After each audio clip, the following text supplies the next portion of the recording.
মাঝরাতে ভোট বৈঠক কমিশনের। কাল রাজ্যে প্রথম দফা ভোটের আগে বৈঠক। রাত 2টো থেকে ভোট প্রস্তুতি নিয়ে বৈঠক কমিশনের। এ নিয়ে আরো জানবো, আমাদের সঙ্গে সোমরাজ রয়েছেন, প্রতিনিধি সোমরাজ।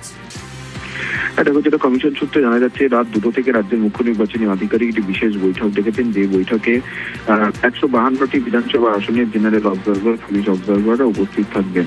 ভার্চুয়ালি এই বৈঠক করবেন রাজ্যের মুখ্য নির্বাচনী আধিকারিক মনোজ কুমার আগরওয়াল, তেমনটাই কমিশন সূত্রে জানা যাচ্ছে।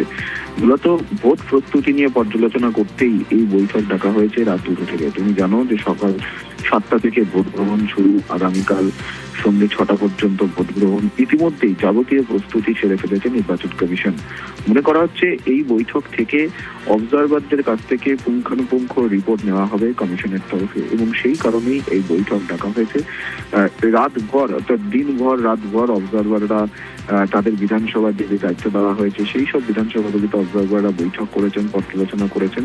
এবং রাত 2টো থেকে এই বৈঠক ডাকার একটা উদ্দেশ্য যে ভোট শুরু হতে আর মাত্র কয়েক ঘন্টা বাকি থাকবে, তার আগে অবজারভারদের কাছে কি কি রিপোর্ট এসেছে তা নিয়ে মূলত পর্যালোচনা করা হবে। সেই কারণে এই বৈঠক ডাকা হয়েছে বলে কমিশন সূত্রে খবর। বেশ, ধন্যবাদ সোমরাজ।